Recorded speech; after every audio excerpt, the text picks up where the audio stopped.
This evening, Books and Books is very happy to welcome Ms. Elizabeth Brundage and her new novel, All Things Cease to Appear. Ms. Brundage graduated from Hampshire College, attended NYU Film School, was a screenwriting fellow at the American Film Institute in Los Angeles, and received an MFA as well as a James Missioner Award from the University of Iowa Writers Workshop. She has taught at a variety of colleges and universities and is the author of the previous novels The Doctor's Wife and A Stranger Like You. In this novel, we meet George Clare, who comes home to find his wife killed and their 3-year-old daughter alone for how many hours? In her room across the hall. George is, of course, the immediate suspect, the question of his guilt echoing in a story shot through with secrets both personal and professional. But rather than have me give away any more of her plot, please give a very warm welcome to Ms. Elizabeth Brundage. Thank you, Victor. Thank you very much. Can everybody hear me okay? That's good? Okay, perfect. Welcome. Thank you so much for coming. I really appreciate it. So yeah, I'm thrilled to read to you from my new novel, All Things Cease to Appear. And I'm going to start right away with this initial event that happens when this person, George Clare, arrives at his neighbor's house. And this is told, this very short section is told from the point of view of a neighbor. It happens on February 23rd, 1979.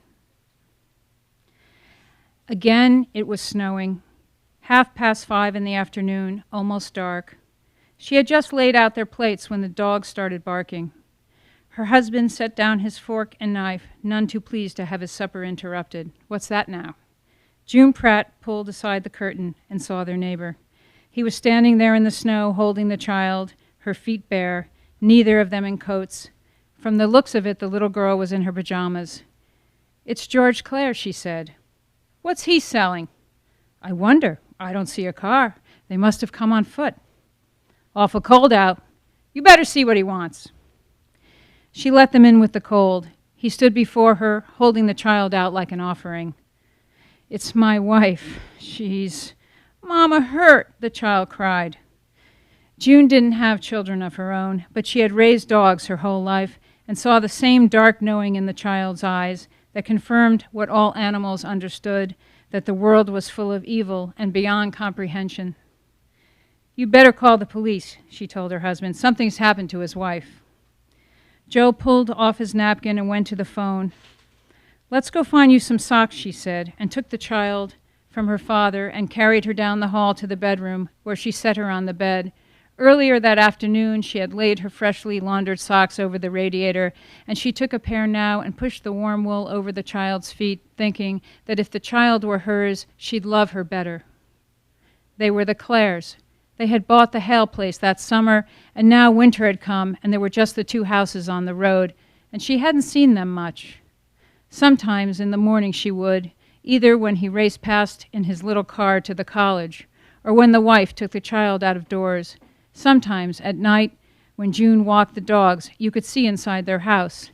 She could see them having supper, the little girl between them at the table, the woman getting up and sitting down and getting up again. With the snow, it took over half an hour for the sheriff to arrive. June was vaguely aware, as women often are of the men who desire them, that Travis Lawton, who had been her classmate in high school, found her attractive. That was of no consequence now, but you don't easily forget the people you grew up with, and she made a point of listening carefully to him and acknowledged his kindness to George, even though there was the possibility, in her own mind at least, that the bad thing that had happened to his wife might have been his own doing. So that's basically the setup for the novel. And I'll continue for a little bit in George's point of view. This is George Clare. He's an art historian. I don't want to give too much away, but let me get you right into his state of mind as he's waiting there. He was thinking of Emerson, the terrible aristocracy that is in nature, because there were things in this world that you couldn't control, and because even now he was thinking of her. Even now, with his wife lying dead in that house, he could hear Joe Pratt on the phone. George waited on the green couch, shaking a little. Their house smelled like dogs, and he could hear the dogs barking out back in their pens. He wondered how they could stand it. He stared at the wide boards, a funk of mildew coming up from the cellar. He could feel it in the back of his throat. He coughed. "They're on their way," Pratt said from the kitchen. George nodded. Down the hall, June Pratt was talking to his daughter with the sweet tone people use on children, and he was grateful for it, so much so that his eyes teared a little. She was known for taking in strays. He'd see her walking the road with the motley pack at her side, a middle-aged woman in a red kerchief, frowning at the ground. After a while, he couldn't say how long, a car pulled up. "Here they are now," Pratt said. It was Travis Lawton who came in. "George," he said, but didn't shake his hand. "Hello, Travis." Chosen was a small town, and they were acquaintances of a sort. He knew Lawton had gone to RPI and had come back out here to be sheriff, and it always struck George that for an educated man he was pretty shallow. But then George wasn't the best judge of character, and as he was continually reminded by a coterie of concerned individuals, his opinion didn't amount to much. George and his wife were newcomers. The locals took at least 100 years to accept the fact that somebody else was living in a house that had for generations belonged to a single family whose sob stories were now part of the local mythology. He didn't know these people, and they certainly didn't know him, but in those few minutes, as he stood there in the Pratt's living room in his wrinkled khakis and crooked tie, with a distant, watery look in his eyes that could easily be construed as madness, all their suspicions were confirmed. "Let's go take a look," Lawton said. They left Franny with the Pratts and went up the road, him and Lawton's undersheriff, Wiley Burke. It was dark now. They walked with grave purpose, a brutal chill under their feet. The house sat there grinning. They stood a minute looking up at it, and then went in through the screen porch, a clutter of snowshoes and tennis rackets and wayward leaves, to the kitchen door. He showed Lawton the broken glass. They climbed the stairs in their dirty boots. The door to their bedroom was shut. He couldn't remember shutting it. He guessed that he had. "I can't go in there," he told the sheriff. "All right." Lawton touched his shoulder in a fatherly way. "You stay right here." Lawton and his partner pushed through the door. Faintly, he heard sirens. Their shrill cries made him weak. He waited in the hall, trying not to move. Then Lawton came out, bracing himself against the door jamb. He looked at George warily. "That your axe?" George nodded. "From the barn." So yeah, it's a story about a murder. That's the architecture for this novel. It's an unsolved and horrific crime. But that's what I like to call the what of the story, not the why. And I think what I focus on in my work is the why things happen. Newspapers talk about the what. This is the thing that happened, this horrific murder. What interests me is going behind all of that spectacle and trying to uncover the real pathology that drives people to do the things that they do. This takes place on a farm. It's called the Hale Farm, that was originally owned by a family called the Hales, who were in the dairy business. And in the late 70s, they lose everything. The farm goes into foreclosure. And this young couple from New York, George Clare and his wife Catherine and their daughter Franny, buy the house in foreclosure. I just wanted to read a little bit about this house to give you a sense of what George and Catherine are getting involved in. And let me know if it gets to be too much. I'm just going to read a little bit from each of these key sections, okay? The house was cursed, that's what people said. No one wanted it. The bank owned it now. They'd already sold off the land on the other side of the ridge, and somebody was putting up houses. You could see the frames going up one next to another around a horseshoe, and bulldozers slumped in the field like strange, clumsy animals. During the day, you could hear the hammers and the radio and the laughter of the men who always pissed in the woods. They had taken away their mother's car on a flatbed. The car was in the junkyard, waiting with all the other ruined cars to be crushed for scrap. After hours, they'd go to see it, knowing it was never getting out of there in one piece.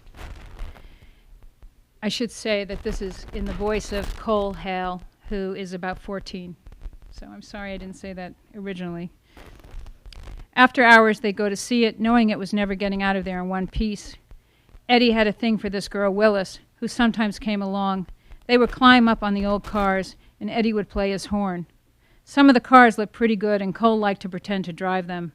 One time, Eddie got one started and showed him how to drive it. He steered it around in the field with the tires squealing, and the girl laughing in the back seat, and fireflies all over the place. Willis had the prettiest laugh he'd ever heard, and she always smelled nice. When they found a car that worked, he'd play chauffeur, and Eddie would act like a big-deal trumpet player sitting with his woman in the back. If they started kissing, Cole got out and wandered around. He climbed up the hill near the wires. From there you could see the little houses in town and the big houses here and there on the outskirts. You could see their old farm with its empty barns. And you could see the long silver trains, the moonlight gleaming on the rails, and you could hear their sad songs all through the night. A couple weeks later, a big brown dumpster appeared at the farm, up on the lawn. A man in coveralls was down there throwing stuff out. At night, the boys went through it all, the artifacts that defined the Hales. They opened his mother's old canning jars and ate the fat, sweet peaches and oily red peppers, the juice dripping down their wrists. They found their father's fishing gear and wading boots, Wade's football trophies, Cole's old crayon drawings from kindergarten, Eddie's boutonniere from the prom, and there were birthday cards and Halloween masks and marbles everywhere. It was all stuff that had no meaning to anyone else, but to him and his brothers, it was evidence that their family had existed, that they'd lived a happy life there, that they'd raised cows, whose sweet milk was put in bottles and hand-delivered all over the county. All because of them, people had milk in the morning and ate corn in summertime with lots of butter and salt and pepper on it. If that wasn't something to be proud of, he didn't know what was.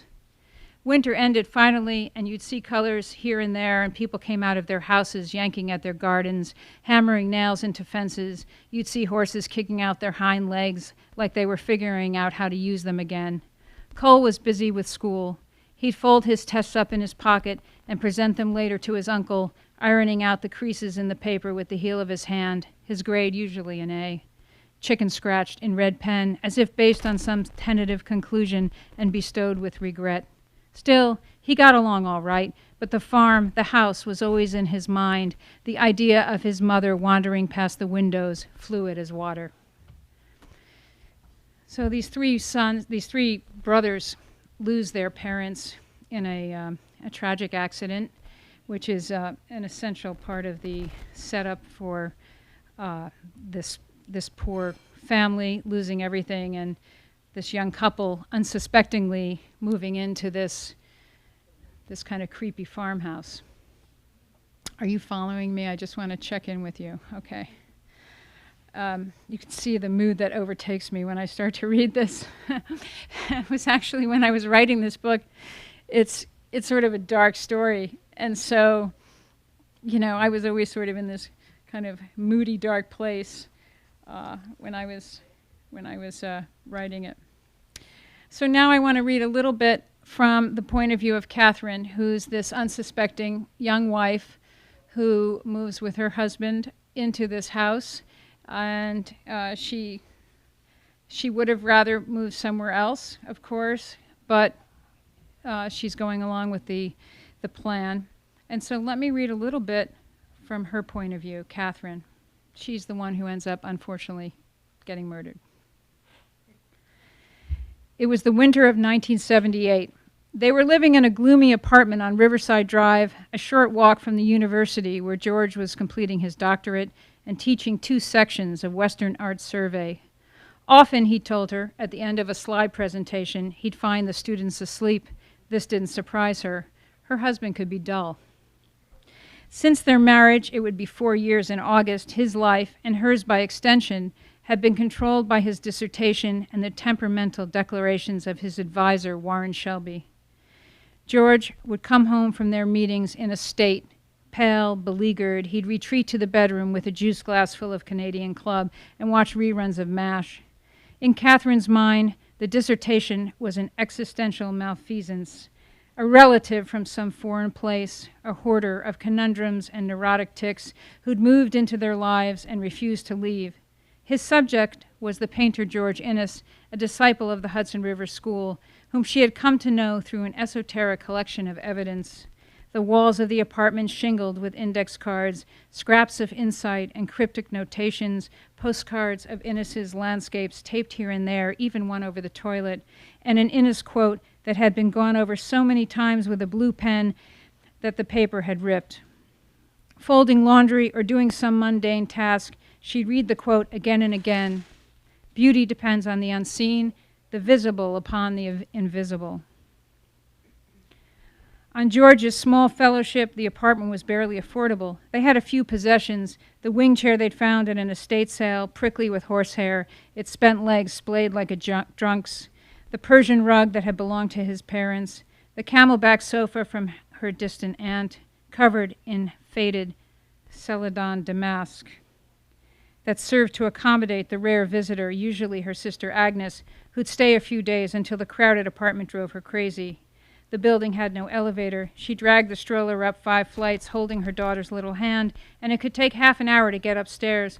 Finally, she'd twist open the locks and enter their cluttered, diminutive haven, every scrap of its splintery floors devoted to some indispensable child-rearing apparatus.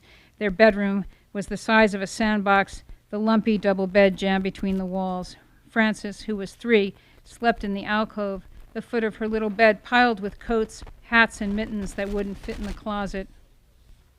The apartment's only redeeming feature was the view, which reminded her almost exactly of George Bellows' winter afternoon, the heartless blue of the river, the rusty milkweed on its banks, the white snow and banners of shadow, the ordinary mystery of a woman bundled up against the cold in a red coat.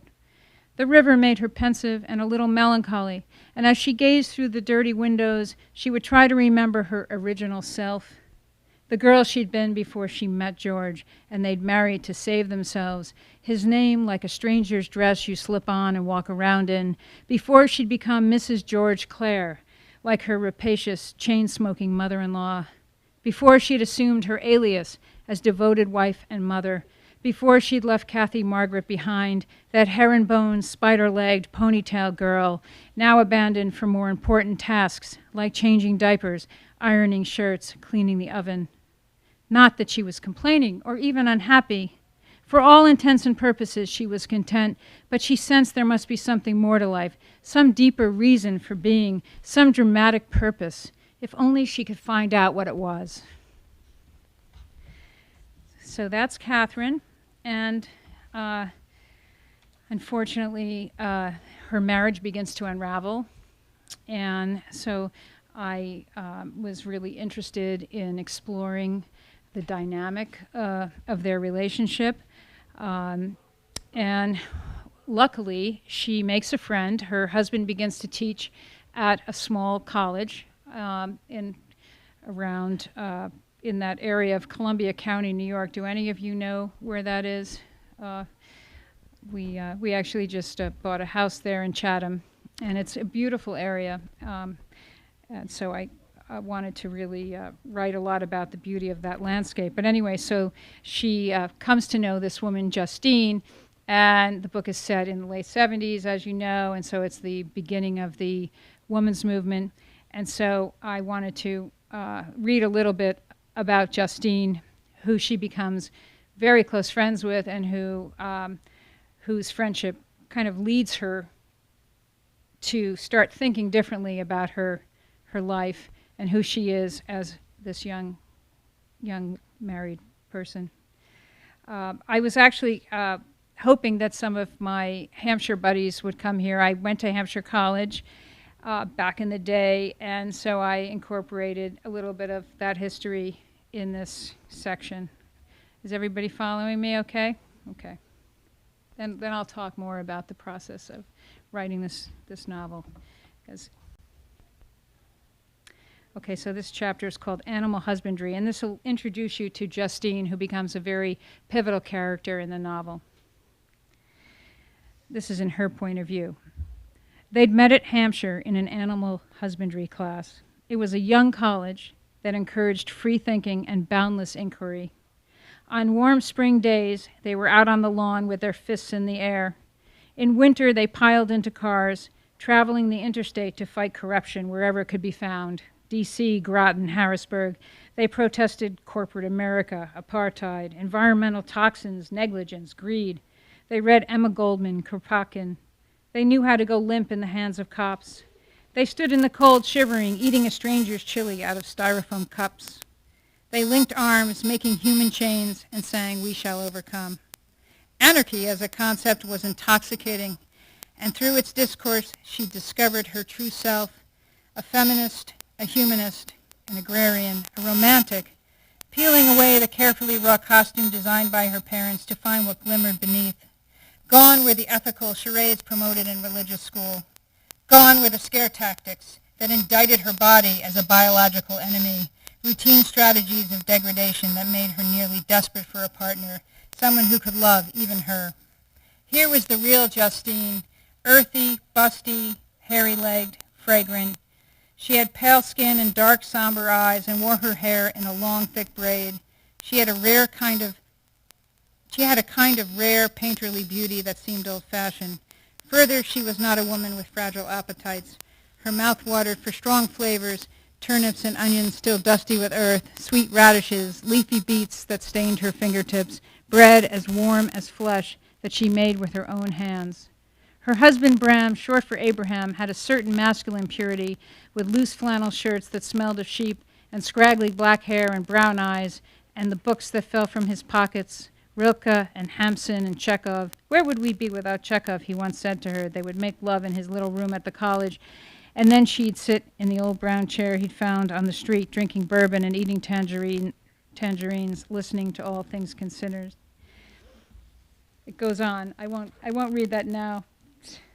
A little too much sex in that paragraph. Sorry.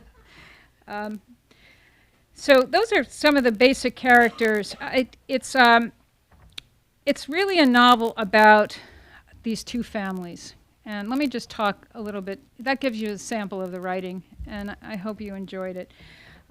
But the story is really about these two families. The first family who lived in this house on the Hale farm, and these three brothers who are displaced by the loss of their parents. They move out, and Catherine and George move into this house already in the throes of an unraveling marriage, and Catherine feels very, very isolated there.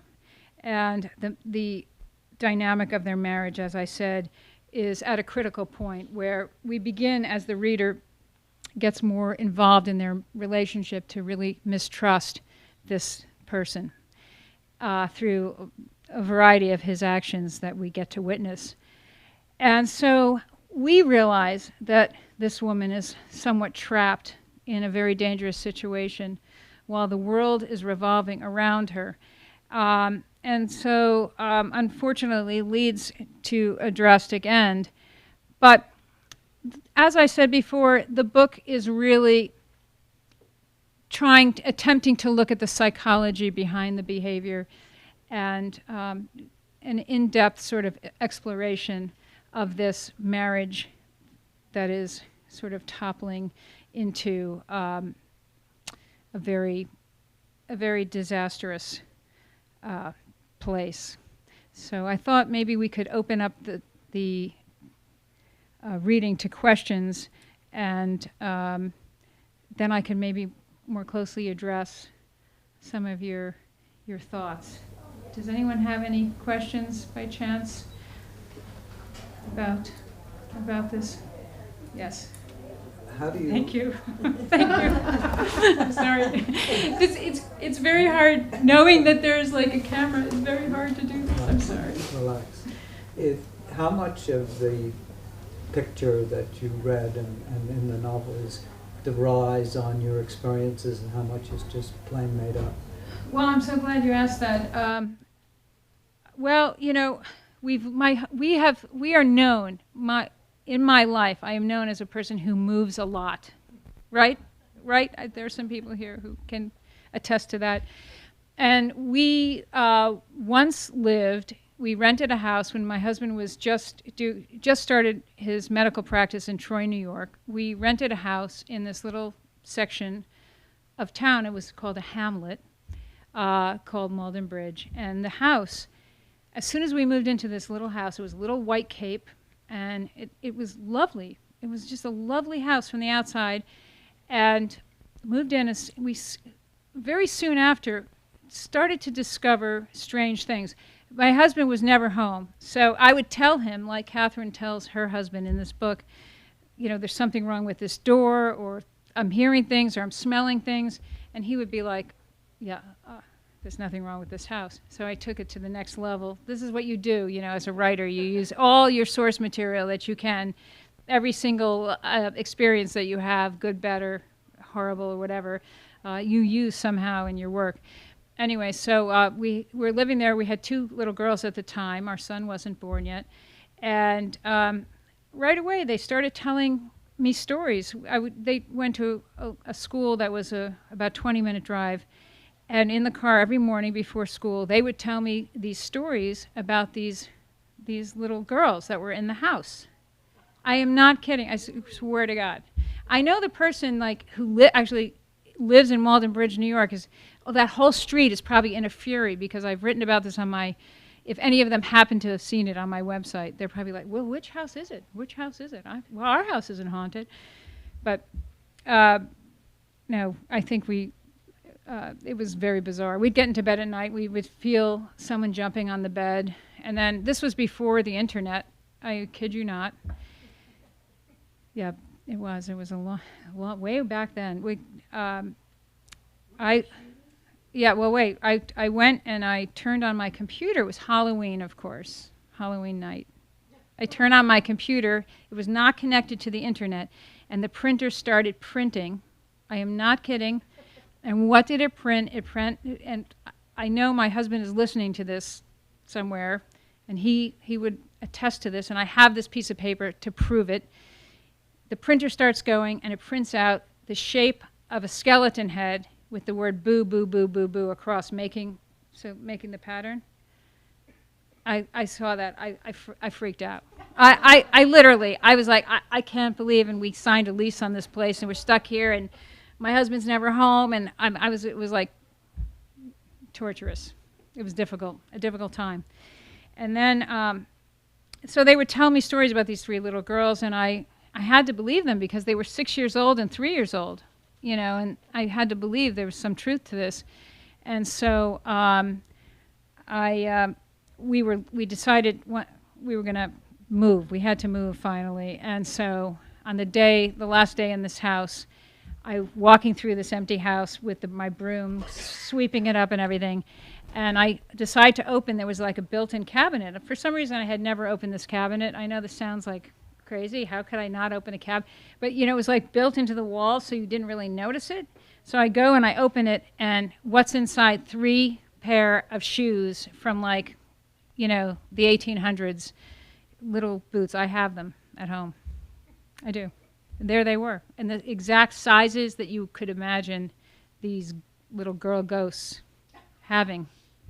So I was a believer. After that, I was like, and I would walk on this road. You know, Columbia County is kind of interesting. There are lots of different interesting kinds of people walking around, and there was this man on the street, and he came up to me, and one day when I was outside the house, and he said, you know that house is haunted, don't you?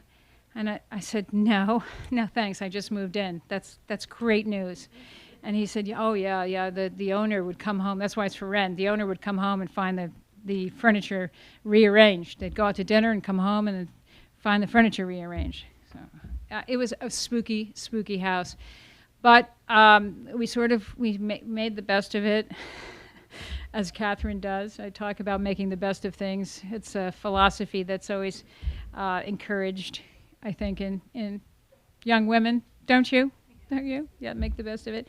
And so we ended up finally, you know, but it stayed with me. But that's not really, I always wanted to write about that.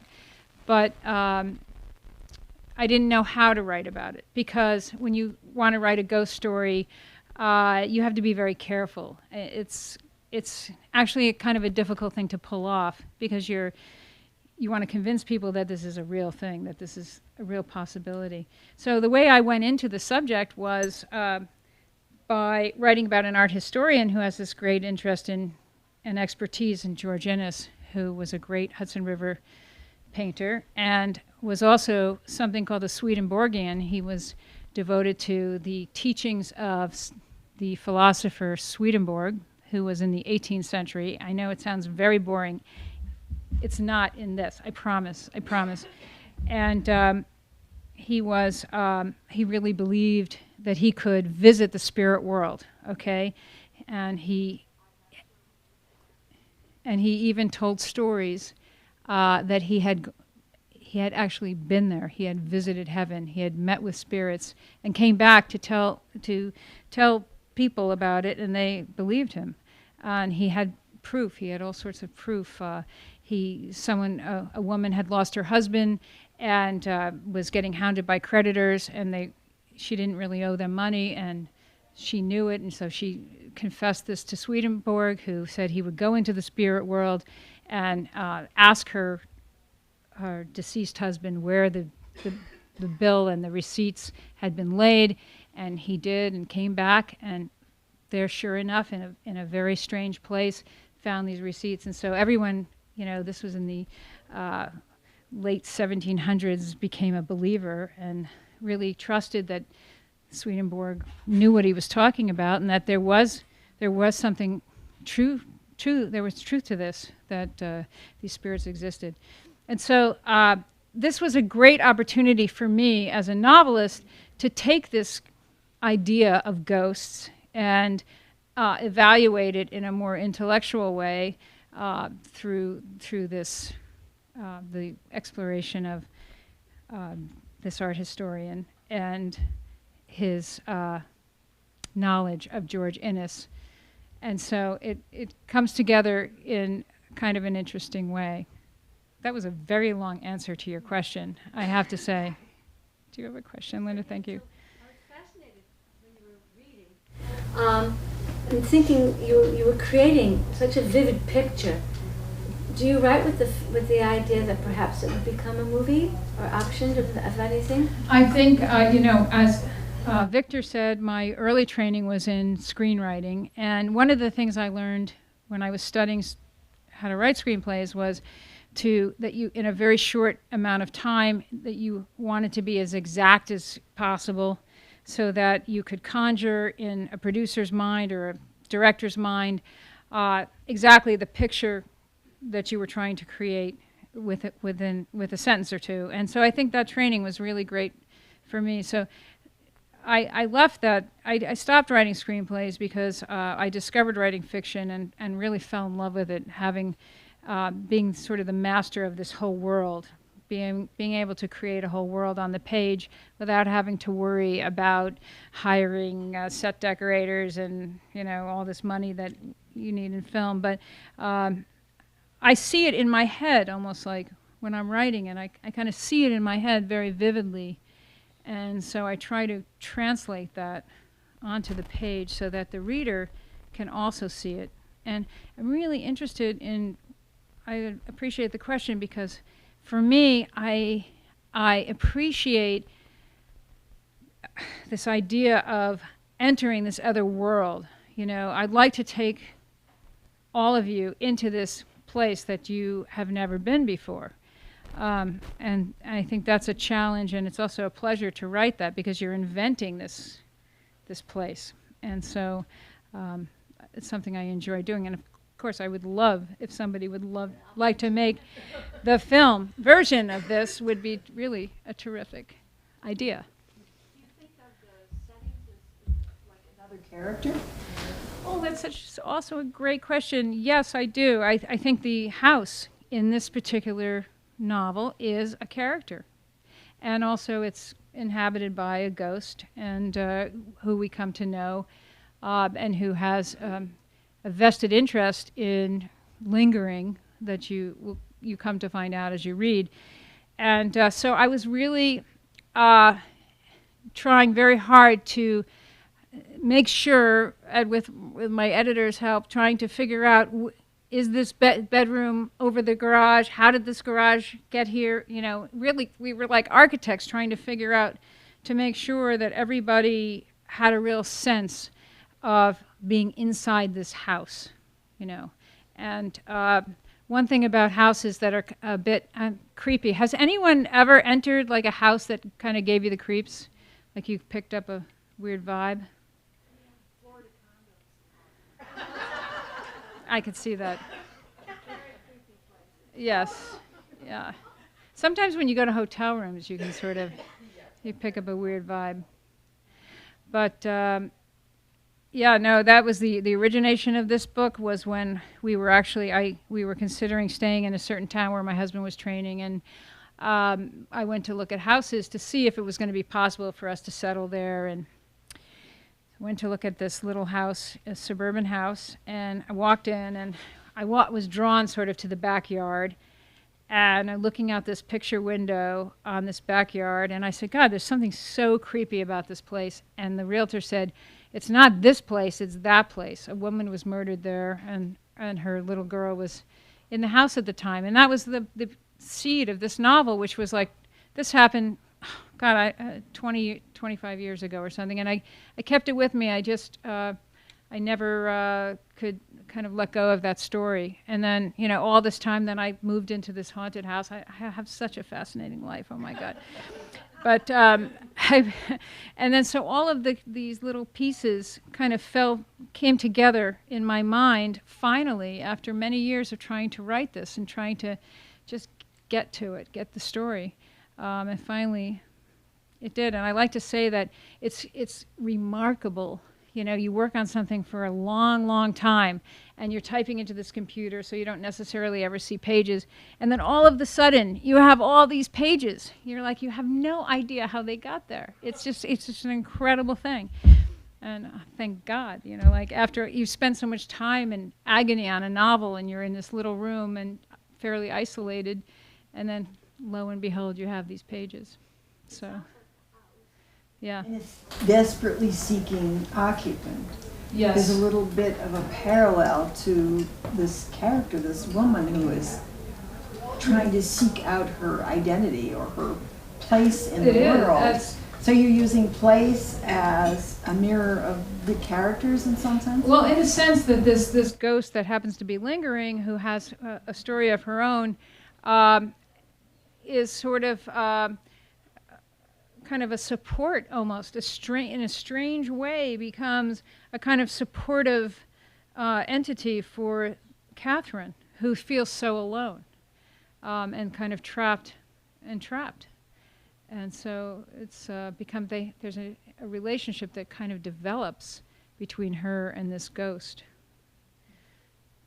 So. At what point did the title become apparent to you? Well, the title is actually a quote by George Inness, the painter, and he was really an interesting guy. He had a real had developed kind of his own personal rubric for the way he made a canvas, the way he painted, and it was very balanced. He had a sense of balance, and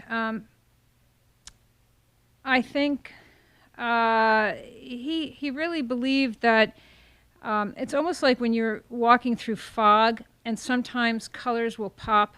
Do you know what I mean? They'll pop out of the fog, so you don't see an incredibly detailed, vivid picture, but some things just kind of stand out, and it turns out that those are the important things. He talked a lot about memory, and he said memory was a lens to the soul. And it's very interesting because when you remember something, you don't remember every single exact detail, but some moments that were more, you know, stronger smell, or a color of a pair of old shoes that you had once.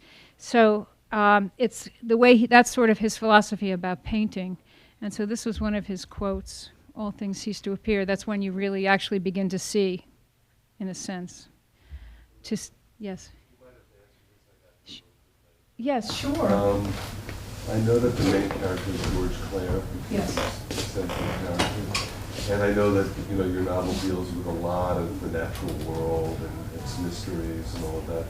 Is the name Clare reminiscent, or did you choose that on purpose because of John Clare at all, the poet? The 19th century poet? No, I didn't, but I love that idea. So I could say yes. It does. It really definitely he dealt does. with the natural world, and then toward the end of his life, you know, he was very solitary. And at the end of his life, he went sort of mad. Actually, Yes. as well. Yeah. No, I love that idea. I love that, but I didn't deliberately choose the name because of the poet. But thank you for asking that. I'm not sure how I got the name George Clare. Names are crazy in fiction. You can't actually, for me, I can't really write a character until I know that character's name, and it can take forever. It could take many months or longer to really know the name. And then once you have it, it's there. That's who that person is. You just don't see C-L-A-R-E very much. I know. Well, he's French. He has a French background. And I liked the name for some reason. It seemed very creepy to me. I don't, George Clare. Come on, is that a creepy name, George Clare? Yeah. He's such a creepy guy, too, turns out. Thank you for asking that great question. One of the reviewers that I was reading somewhere, maybe, it said that it's like a feminist Gone Girl. Well, I think it's a great way of putting it. Why would you think it would be described as feminist? Well, I think it really, the novel really looks at this marriage and this character of Catherine, who don't forget that it takes place in the late 70s, and so it's sort of at the beginning of the women's movement, and she is a good girl. She was raised as a good Catholic girl and wants to do the right thing at all costs, even if it sacrifices her own happiness, and I think that was really, I don't think that's an uncommon scenario, especially at that time. And it's interesting to kind of consider a woman like that in a marriage that is ultimately extremely dangerous, you know, for her, and actually brings about her demise. So I think, you know, any form of repression is a dangerous thing. So that interested me. And also, sort of, that's why I wanted to juxtapose that, you know, Catherine's sense of feeling very lost with Justine's strength and feeling very placed and grounded in herself and also in her life. And I think that's something that we all really want, you know, especially, I think male, female, you want to feel really comfortable in your body and in yourself and your persona, and we don't really.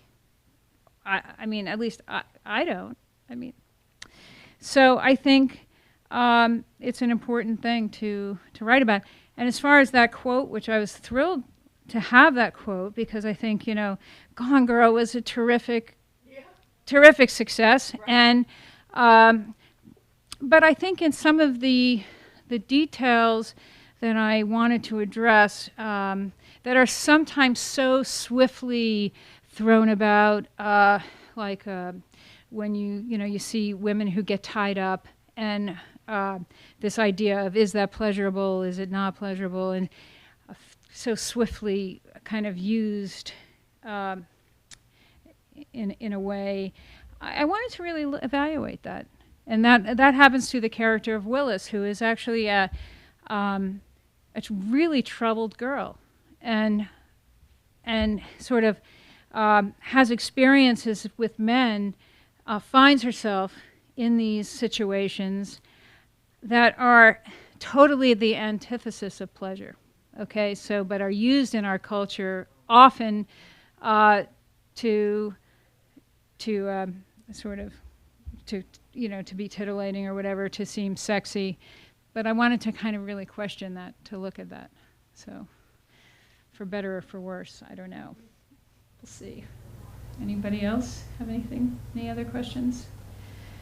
I really appreciate that you came to listen to me talk about this novel. The novel means a lot to me. I think I'm excited for you to read it. I'm excited to have you look at it, not just as a thriller. It's not, remember, it's not the what, it's the why. This is what I would tell my students. It's not the what, it's the why. It's why these things happen, what's underneath the behavior, what motivates us as people, you know. Are we being watched by some, you know, by God? Is there some grand scheme? Is there a heaven? Is there a hell? Is there an afterlife?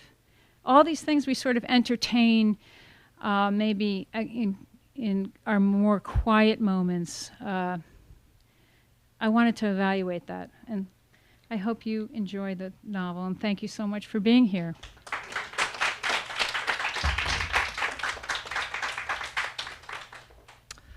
All right, folks, if there are no more questions, then a reminder for our internet audience watching at home.